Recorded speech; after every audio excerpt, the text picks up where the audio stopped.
योगेन चित्तस्य पदेन वाचां मलं शरीरस्य च वैद्यकेन योपाकरोतं प्रवरं मुनीनां पतञ्जलिं प्राञ्जलिरानतोऽस्मि। आबाहुपुरुषाकारं शङ्खचक्रासिधारिणं सहस्रशिरसं श्वेतं प्रणमामि पतञ्जलिम्।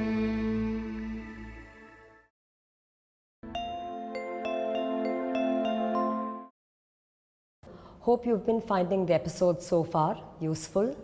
In today's episode, we will be seeing Marichyasana 3. Marichi was the grandfather of Lord Surya, the sun god, as well as the father of Dronacharya, the guru of both the Pandavas as well as the Kauravas. He was therefore an important character in the Mahabharata. In Marichyasana 3, the abdomen goes through profuse compression. Because of this, the abdominal organs are revitalized and rejuvenated. The appendicular joints are helped as well. I would like to now bring your attention to the difference between advanced as well as beginner level poses. There is a general misnomer that there are some poses which fall into the category of advanced poses and some poses that are classified as beginner poses. Up until the episodes until now, we have done poses that are all basic and easily doable by all viewers and practitioners. But that is not the classification of basic poses. Usually, in a beginner pose, a practitioner has time to make adjustments and raise awareness of themselves. An asana becomes an asana only when it touches every nook and corner of the body through intelligent action, where awareness is raised and a practitioner is very conscious of the participation of every corner of the body in totality. It is a culmination. The entire body participates in an asana. Here, in the beginning stages, we give instructions that are relatively gross, such as the hands or the legs, where the practitioner can see these areas, make adjustments. But later on, their attention is invited to more subtle areas. How does the diaphragm function? What is the position of the kidney? What is the internal viscera of the abdomen? When this happens, a practitioner starts looking within.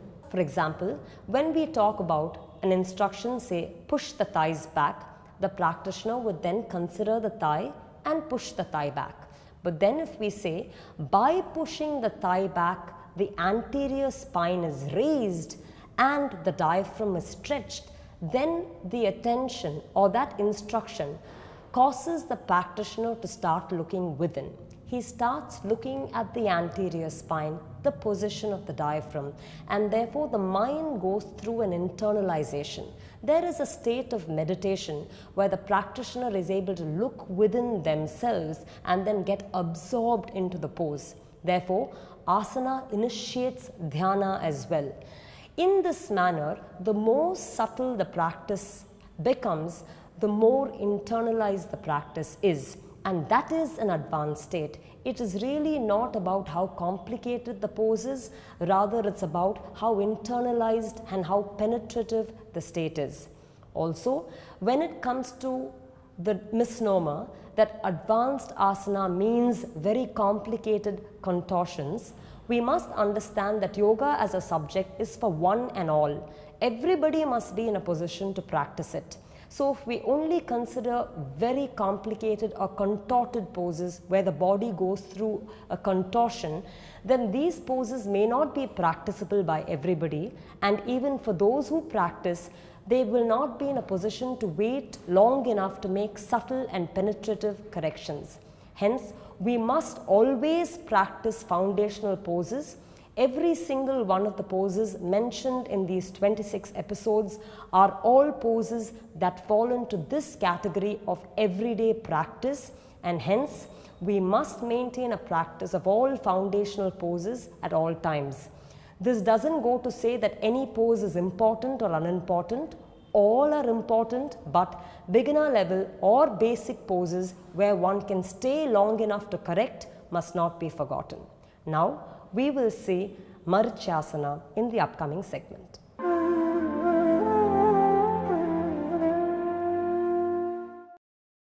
We will now show you how to do Marichyasana 3.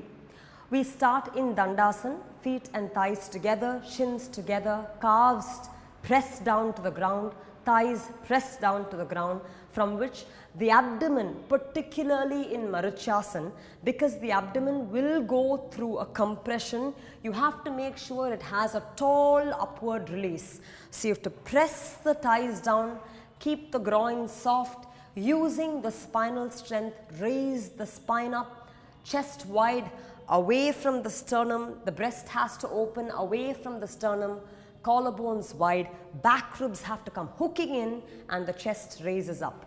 From here, one leg is folded for Marichyasana. Here, the Dandasana leg, the thigh should nicely rotate inwards because the rotation of the thigh greatly helps the spine in rotating. The leg that is folded has to have the knee parallel or facing the ceiling. The foot that is placed has to be placed in line with the buttock. The foot is not placed completely against the inner thigh. The foot is placed in line with the buttock. Now, holding the foot firm. So as you see, the hands are interlocked. Holding the foot firm, the practitioner has to pull the back ribs in. And as you see, you have the frontal thigh that is absolutely sandwiched with the abdomen, gripping the shin towards the back ribs and back ribs towards the shin, as if both the extremities come close to each other. The practitioner has to raise the chest up until the abdomen's length traverses upward the thigh. That is, if you sink, the abdomen is going to drop down against the thigh. You have to raise the abdomen against the skin of the thigh. With that action, keeping the proximity between the thigh and the abdomen, the practitioner has to release the hand on the side of the straight leg. Here it is the left hand. The practitioner has to release the left hand and lock initially at the elbow. The other hand is kept behind by the side of the hip. Now, locking at the elbow, you have to make sure you are pressing the elbow against the knee. The knee has to resist the press. So here there is that mini tug of war kind of an action where the elbow pushes the knee and really tries to rotate the abdomen into free space forward like this. The abdomen has to rotate. Once the abdomen rotates, you have to pause, pull the back ribs in, raise the chest up, once again sharply turn the waistline as well as the chest. So initially we said abdomen, now abdomen, waistline, chest fully has to rotate. Now we started at the elbow and then you see the progression towards the upper arm. As you rotate, you really have to come in with the armpit. It is the armpit side of the chest that remains locked with the outer knee of the bent side. The palm remains a little away, armpit, elbow, upper arm presses against the thigh, and you really have to use that resistance to wind the chest forward, raise the sternum up. As you can see in this position, maintaining the abdomen's position, the spine goes through a complete rotation. This rotation is particularly pertinent for Marichyasana 3. This is the intermediary position. In the final position, the hands will be interlocked behind, which I will now show you. We will now show you how to do Marichyasana 3. For Marichyasana, like any sitting pose or a forward bend, even in this twist, we start with Dandasana. Feet and toes together, thighs rolling in, shins pressed down, calf muscles spreaded and placed, thigh towards the ground, heel extended, heel bone extending, Foot mound, that is big toe mound, also extending, toes relaxed. In this position, roll the shoulders back, pull the back ribs in, raise the abdomen. It is particularly important that in Marichyasana, where the abdomen undergoes a compression, the abdomen shouldn't further already compress towards the groin. So pressing the thigh, create a separation from the abdomen. For the abdomen, roll the shoulders back. In this position, bend one leg for Marichyasana. In this bent leg, the knee will be facing the ceiling and the heel will be in line with the buttock. In this position, sharply drawing the shin in, pull the back ribs in and raise the chest up. It should be as if the shin is coming towards the back rib and the back rib is coming towards the shin, so that there is a clear-cut joining between the frontal face of the thigh and the abdomen. Being in this position, extend the abdomen upward against the thigh, chest up. Here, without distancing too much, you will first place the elbow against the knee. In this position, you have to really wind and get the abdomen out. You have to get the abdomen out and churn the waistline.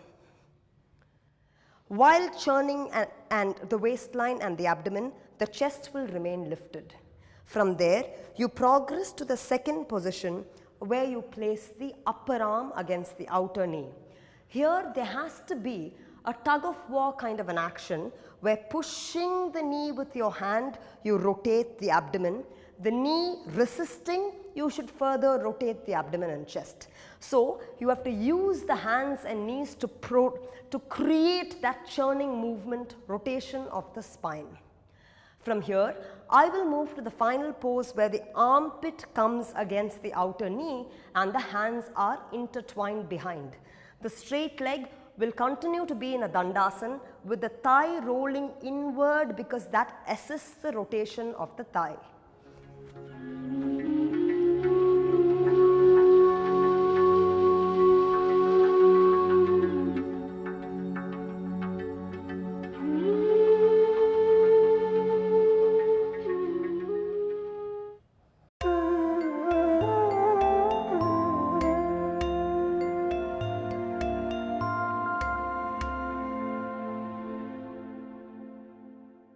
In Marichyasana 3, the abdomen may be stuck, preventing the rotation of the spine.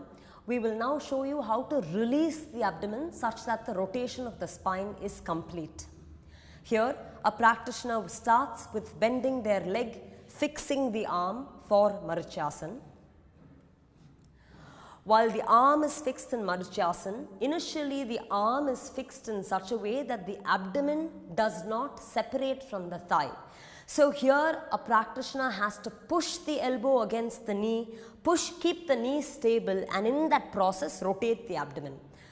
Though the rotation happens, and you can see that compared to before, the practitioner is really trying to rotate, a portion of the abdomen still remains stuck within the thigh, therefore preventing full progression of the rotation. Here you will have to tilt backwards. Tilting backwards, you have to completely free the abdomen into a rotation. So you know that the entire face of the abdomen goes through a squeeze and a twist. Freeing the abdomen, you will have to quickly come forward, as in lift the spine and fix the arm. So that tilt that you took helps in freeing the abdomen. With that done, you can still see that there is one portion of the abdomen that remains hidden within the thigh. Here, the practitioner takes the free hand, inserts it within the abdomen and draws the abdomen from left to right. The entire abdomen has to be pulled from left to right, freeing the abdominal muscle. When that happens, you see that the entire abdomen is pulled free, upon which the spine can then freely rotate. This is an important action to make sure that the abdomen is not obstructive to the pose.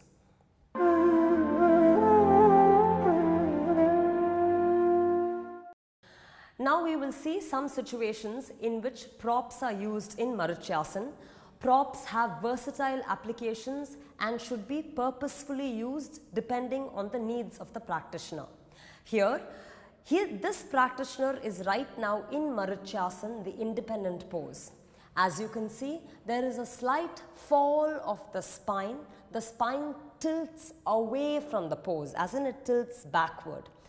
There should be a union between the abdomen and the thigh, in the sense there is a close proximity between the viscera of the abdomen and the frontal thigh upon which the spine rotates. But sometimes, even in larger practitioners, they tend to fall away. To prevent that, you can see a block there. The practitioner places the hand on the block, presses the block. This brings the spine closer to the thigh, creating that very tight unit upon which, again using the block, the spine can be well lifted with the back ribs pulled in. This is one scenario. As you saw previously, the practitioner, when they release the hand to entwine the hand behind, is not able to hold the hand to the wrist. In this situation, we can introduce a rope given to both hands, upon which the hands slowly crawl towards each other. Every time the hand goes towards each other, the back ribs must be pulled in, the chest should be raised up, and the turn should be amplified. The more the turn is constantly amplified and the hands go towards each other, then there is a point at which the practitioner, upon developing the practice over many months and years, is able to reach the hand to hold the wrist, maintaining a full, vibrant spinal rotation. We now saw how, using this rope, a practitioner may constantly advance towards progressing in Marichyasana 3. Here I'd like to add one pertinent point. One of the main principles of Iyengar Yoga is sequencing. It is not about doing one single asana at a time, rather seeing how, using various asanas, progressing from asana to asana, chaining a sequence of asanas, delivers various qualities to unfold various parts of the body in a way that it helps you progress in a practice. For example, this student is now doing Marichyasana, and in Marichyasana there is a small distance between the palms, between the hands and the rope. If there was a sequence given where the twist, the sides of the body, the release of the abdomen was constantly built from asana to asana, you're progressing in such a way that all parts of the body are made intelligent and are awakened. And once those parts of the body are activated and unlocked, then the practitioner is able to move more towards the pose, more towards the completion of the pose, step by step. This happens by sequencing, but also happens by practicing such logical sequences over a period of time, many years or many decades. But the foundation remains that using logical sequences are important to unfold a practitioner towards constantly refining their practice.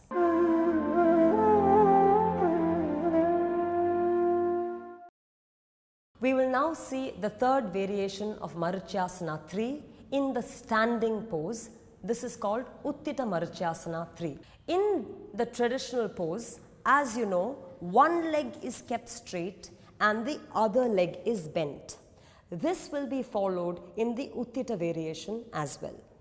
Here, we are using these props, which is a stool, a tall stool, as well as a curved block. This is called a quarter block because it is a quarter of an entire circle. So you will have to keep one leg, that is the leg that is away from the pillar, on the curved stool, and the leg that is towards the pillar on the stool.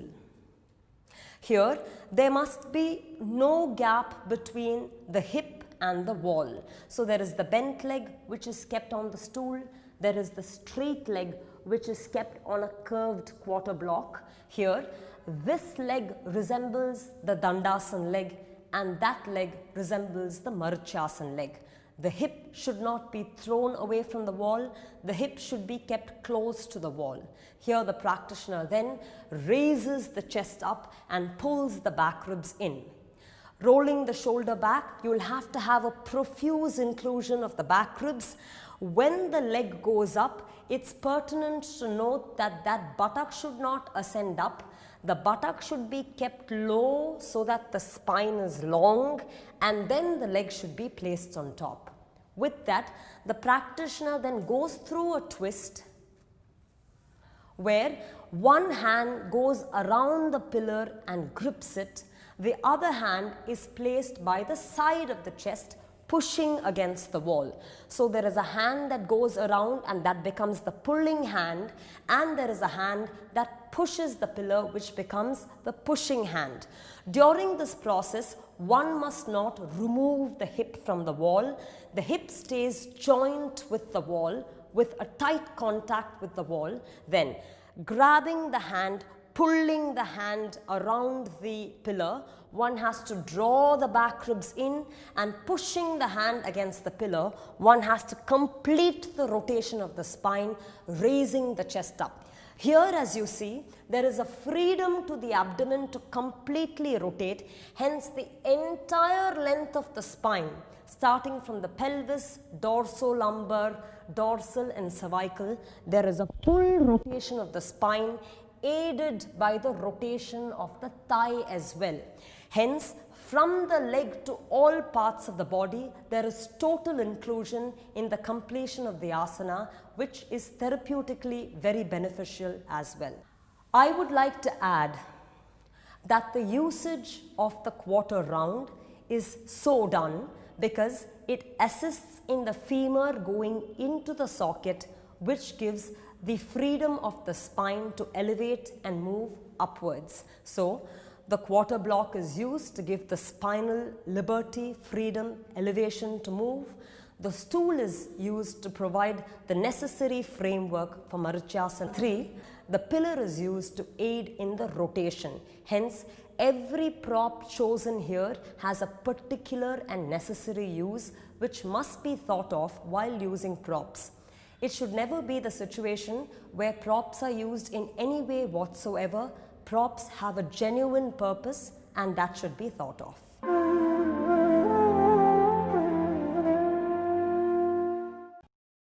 We now saw both the classical version as well as the prop assisted version of Marichyasana. I would like to invite your attention to Uttita Marichyasana.